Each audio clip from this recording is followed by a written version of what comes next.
Assalamu alaikum. Today we are going to discuss very interesting topic transgenic animal.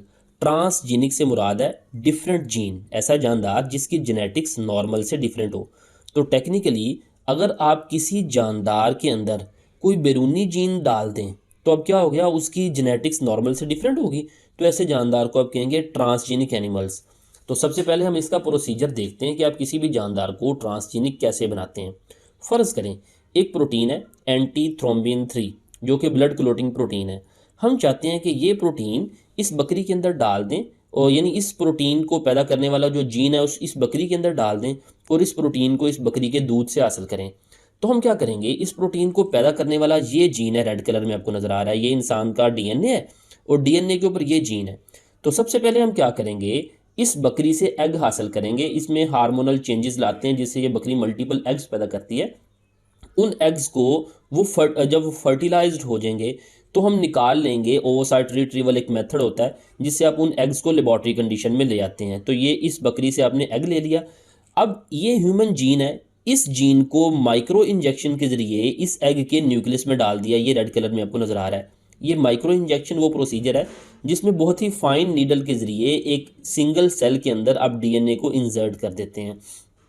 अब ये egg क्या हो गया, ट्रांसजेनिक हो गया, क्योंकि आपने इसमें बैरूनी जीन डाल दिया। अब आप इस एग को किसी और होस्ट बकरी के अंदर डाल देंगे, यानी उसकी वॉर्म के अंदर, यूट्रस के अंदर इम्प्लांट कर देंगे। अब जब development within the host goat, तो एग को उसकी यूट्रस में इम्प्लांट कर दिया। अब वो नॉर्मल तरीके से नेचुरली डेवलपमेंटल स्टेजेस मुकम्मल करेगा, एम्ब्रियो बनेगा, उसके डेवलपमेंटल एम्ब्रियोलॉजी के मराहल होंगे और वो पूरा बच्चा नॉर्मल तरीके से पैदा करेगा। अब ये बच्चा तो इस बकरी ने पैदा किया, लेकिन इस बच्चे की खसूसियात कौन सी होंगी, जिसका एग इस्तेमाल किया, इसका एग इस्तेमाल किया गया था ना, और इसके एग को इस जीन से ट्रांसजेनिक बना दिया गया था। लिहाजा ये जो गोट आपके पास पैदा हुई ये क्या होगी, ट्रांसजेनिक गोट, क्योंकि एक तो इसका एग डिफरेंट था और उस एग को आपने ट्रांसजेनिक बना दिया था। अब इस ट्रांसजेनिक गोट के मिल्क फ्रॉम द ट्रांस, जब अब इसका मिल्क लेंगे ना तो उस मिल्क के अंदर वो आपकी प्रोडक्ट हासिल हो जाएगी जिसका आपने जीन डाला था एंटी थ्रोम्बिन 3। तो ये ट्रांसजेनिक गोट आपके पास एक ट्रांसजेनिक जानदार बन गया। लेकिन अब हम चाहते हैं एक पूरा हार्ड यानी एक पूरे के पूरा फॉर्म बनाएं इन्हीं बकरियों का। तो हमारे पास तो सिर्फ एक बकरी है, बाकी जो हमारे पास बकरियां हैं वो तो नॉर्मल हैं। तो हम चाहते हैं वो सारी की सारी बकरियां जो बच्चे पैदा करें वो इस जैसे पैदा करें। तो अब क्या प्रोसीजर होगा, उसके लिए हम करेंगे क्लोनिंग। क्लोनिंग में क्या करेंगे, इस ट्रांसजेनिक गोट के कोई भी सोमैटिक सेल ले लेंगे। सोमैटिक सेल से मुराद है जिस्म के किसी भी हिस्से के सेल, क्योंकि ये पूरी की पूरी बॉडी इसकी ट्रांसजेनिक होगी, हर एक का जो जीन्स है डिफरेंट होगा। तो इसका क्योंकि कोई भी जिस्म के हिस्से का सेल ले लेना तो उसके पास पूरा जानदार बनाने की खसूसियात यानी हदायत मौजूद होती हैं। तो आप इसके कोई भी सोमैटिक सेल ले लेंगे। अब इसके आपने ये 3 सोमैटिक सेल ले लिए, somatic cell with 2n nuclei यानी डिप्लॉइड न्यूक्लियाई। अब ये सोमैटिक सेल है, ये एग तो नहीं है। अब हम क्या करेंगे, एक एग डोनर दोबारा से एक नॉर्मल बकरी लेंगे, उसकी वॉर्म से, यूट्रस से अब फर्टिलाइज्ड एग रिमूव कर लेंगे। ये तीनों अपने फर्टिलाइज्ड एग रिमूव कर लिए इस बकरी के। लेकिन अब उन एग्स को अल्ट्रा वायलेट रेडिएशन से उनके अंदर जो न्यूक्लियस है ना इस बकरी के एग के, वो न्यूक्लियस डिस्ट्रॉय कर देंगे और उन न्यूक्लियस की जगह ये जो सोमैटिक सेल अपने लिए थे ना इनके न्यूक्लियस निकाल के इनके अंदर डाल देंगे। अब एग तो इस बकरी का है लेकिन उनके अंदर न्यूक्लियस किसके हैं, ये ट्रांसजेनिक बकरी के जो आपने इससे लिए थे। तो अब ये ट्रांसजेनिक सेल बन गए। Micro injection of 2n nuclei यानी इसके अंदर आपने माइक्रो इंजेक्शन कर दिया और इन तीनों एग्स को आप किसी होस्ट बकरी की यूट्रस के अंदर इम्प्लांट कर देंगे। Development within the host goat, तो वो होस्ट गोट क्या होगी, हमारी नॉर्मल गोट्स होंगी जो फार्म पे मौजूद होती हैं। अब नॉर्मल डेवलपमेंटल प्रोसीजर होगा, एम्ब्रियोलॉजी के मराहल होंगे, नॉर्मल बर्थ होगी, ये 3 बच्चे पैदा हुए। लेकिन ये तीनों बच्चों में खसूसियात किसकी होंगी, जिनका न्यूक्लियस रिमूव किया गया था, इस ट्रांसजेनिक गोट का न्यूक्लियस यूज़ किया गया था। लिहाजा इसी की खसूसियात वाले ये आपके पास क्लोन्ड ट्रांसजेनिक गोट्स हासिल हो गई। तो इनके मिल्क जोन सा है, मिल्क से आप वो आपकी एंटी थ्रोम्बिन 3 प्रोडक्ट हासिल हो जाएगी। तो ये ट्रांसजेनिक जानदार को बनाने का प्रोसीजर और फिर आगे उसको क्लोनिंग करने का यानी उसकी कॉपीज तैयार करने का प्रोसीजर। तो अब हम देखते हैं आगे हमारा टॉपिक क्या कहता है जी। Techniques have been developed to insert genes into eggs of animal. वो कह रहा है कि तकनीक ऐसी डेवलप हो गई हैं कि जानदार के एग के अंदर आप जीन इंसर्ट कर सकते हैं, मसलन micro injection of gene into egg, micro injection के जरिए, या एक और तरीका है वॉर्टेक्स मिक्सिंग। ये माइक्रो इंजेक्शन तो हमने ये देख लिया, एक है वाटर मिक्सिंग। उसमें क्या किया जाता है, इसको मैं यहाँ पे आपको डायरेक्ट समझा देता हूँ। आप एक ये आपके पास एग है, एग ले लेते हैं किसी कंटेनर के अंदर, साथ आप ये आपके पास ये जो नज़र आ रहा है जीन ऑफ इंटरेस्ट भी डाल देते हैं आप अपना gene, plus silicon carbide needle, ये नीडल्स हैं। अब ये एजिटेटर है, यानी eggs are place in agitator. Agitator से मुराद आप इसको हिलाते हैं, एजिटेट करते हैं, जिस तरह मिल्क शेक बनता है ना उसकी शेकिंग होती है, इसी तरह। तो ये सिलिकॉन कार्बाइड नीडल क्या करेंगी, इस एग के अंदर होल पैदा करेंगी, सुराख पैदा करेंगी। उन सुराखों के आपसे आपका ये जीन ऑफ इंटरेस्ट एग के अंदर चला जाएगा, एग उसको ले लेगा और इस तरह से वो एग क्या बन जाएगा, ट्रांसजेनिक बन जाएगा। और उस एग को फिर आप नॉर्मल तरीके से, जिस तरह हमने यहाँ पे पढ़ा, अगली नस्ल हासिल कर लेंगे। तो ये यहाँ पे लिखा है। आगे हम देखते हैं जी एडवांटेजेस ऑफ ट्रांसजेनिक एनिमल्स। इसके फ़ायदे क्या हैं।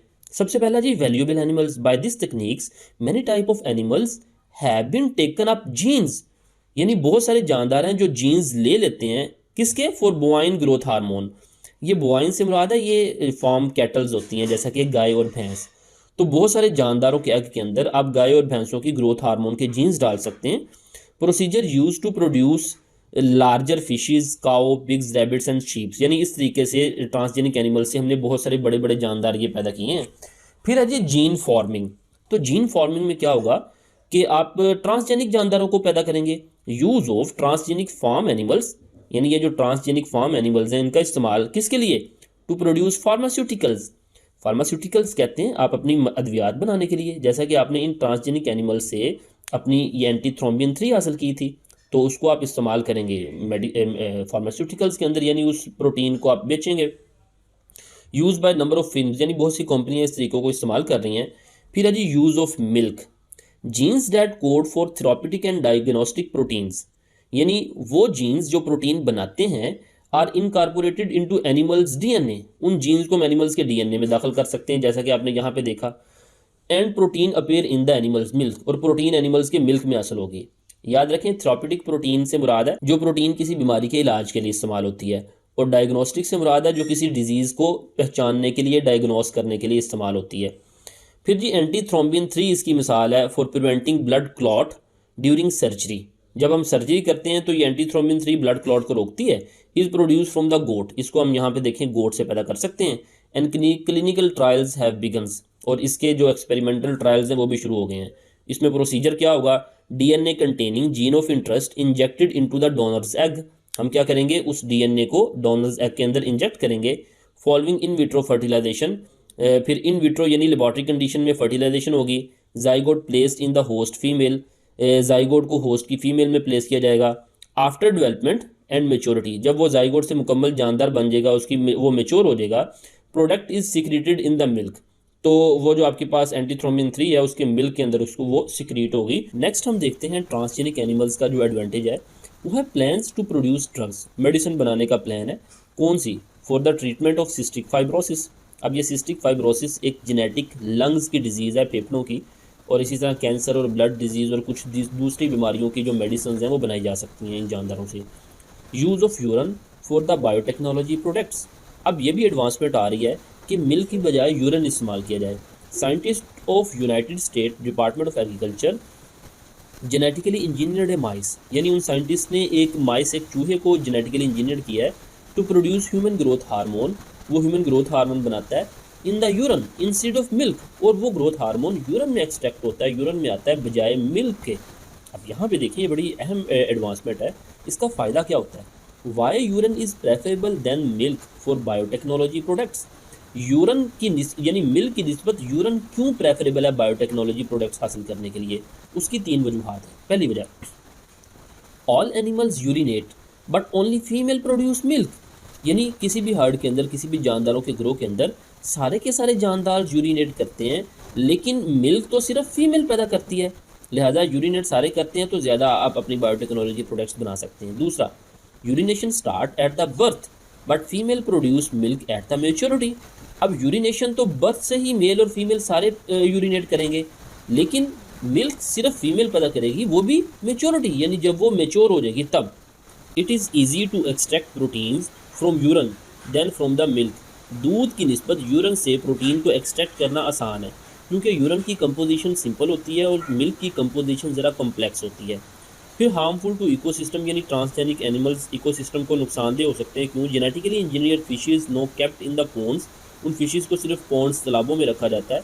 Offer no escape to the wild, उन्हें वाइल्ड में रिलीज़ नहीं किया जाता, बिकॉज दे विल, यानी ये अंदाज़ा है, they will upset the wild, यानी वो वाइल्ड को, नेचुरल इकोसिस्टम को अपसेट कर सकते हैं, and destroy the natural ecosystem, और नेचुरल इकोसिस्टम की डिस्ट्रक्शन का वो सबब बन सकते हैं। तो ये था आज का टॉपिक, उम्मीद है आपको समझ आई होगी। मिलते हैं नेक्स्ट लेक्चर के साथ। अस्सलाम वालेकुम रहमतुल्लाहि व बरकातुहू।